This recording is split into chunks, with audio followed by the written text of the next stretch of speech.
হ্যাঁ, এটা হচ্ছে আমরা সেদিন থেকেই এই অনাকাঙ্ক্ষিত ঘটনাটা হওয়ার পর থেকেই আমরা আমাদের জায়গা থেকে যেভাবে বলা দরকার, যা করা দরকার আমরা আমাদের জায়গা থেকে সর্বোচ্চ করে যাচ্ছি। আপনি দেখেছেন যে যে অনাকাঙ্ক্ষিত ঘটনাটি ঘটিয়েছে, ইসকনের কিছু উগ্রবাদী সদস্যরা, যাদেরকে আমরা জঙ্গি বলতে দ্বিধাবোধ করবো না, কারণ এভাবে দিনে দুপুরে প্রকাশ্যে দিবালোকে মানুষকে জবাই করে হত্যা করার মতো বিভীষিকাময় কোনো ঘটনা হতে পারে না। সেই জায়গায় আমরা আমাদের জায়গা থেকে অভিযোগ করেছি যে কেউ যদি আসলে তার জায়গা থেকে যে কোনো ধর্মাবলম্বী হতে পারে, তারা আমাদের ভাই।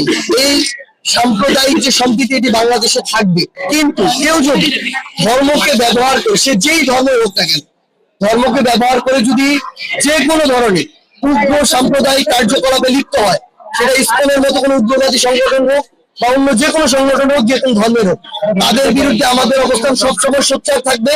এবং আমরা চাই এরকম উগ্রবাদী যে সংগঠনগুলো রয়েছে, যারা ধর্মকে ব্যবহার করে মানুষের ভিতরে এরকম সাম্প্রদায়িক সংঘাত ঘটাতে চায় এবং দেশে একটি অস্থিতিশীল পরিবেশ তৈরি করতে চায়, সে সকল উগ্রবাদী সংগঠনকে যেন নিষিদ্ধ করা হয়, এই দাবি আমরা আমাদের জায়গা থেকে স্পষ্ট জানিয়ে এসেছি।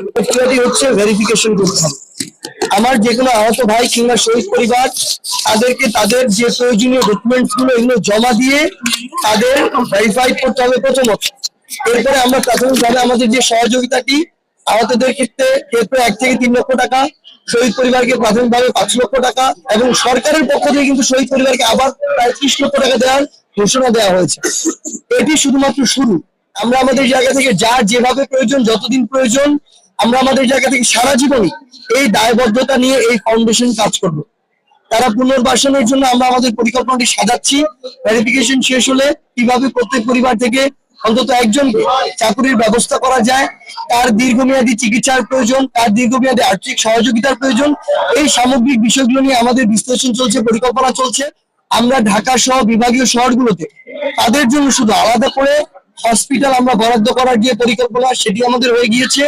আমরা তাদের জন্য ফাস্ট ট্র্যাক কার্ড চালু করছি, যে তাদের স্পেসিফিক কার্ড থাকবে, তাদেরকে কখনো কোনো হসপিটালে চিকিৎসা নিতে আলাদা লাইনে দাঁড়াতে হবে, এবং তাদের যে কোনো ধরনের চিকিৎসা, যারা আমাদের আহত যোদ্ধা রয়েছেন, সেই চিকিৎসা আজীবন তারা ফ্রি পাবেন। সামগ্রিক বিষয়গুলো নিয়ে আমাদের কাজ চলছে। তবে সবার পূর্বে যেটি প্রয়োজন সেটি হচ্ছে নিজের একটু দায়িত্ব নিয়ে আমাদের আহত যোদ্ধারা এবং শহীদ পরিবার যারা রয়েছেন, তারা যেন ভেরিফিকেশন প্রক্রিয়াটি কমপ্লিট করেন। এটি করলে বাকি কাজগুলো করা সহজ।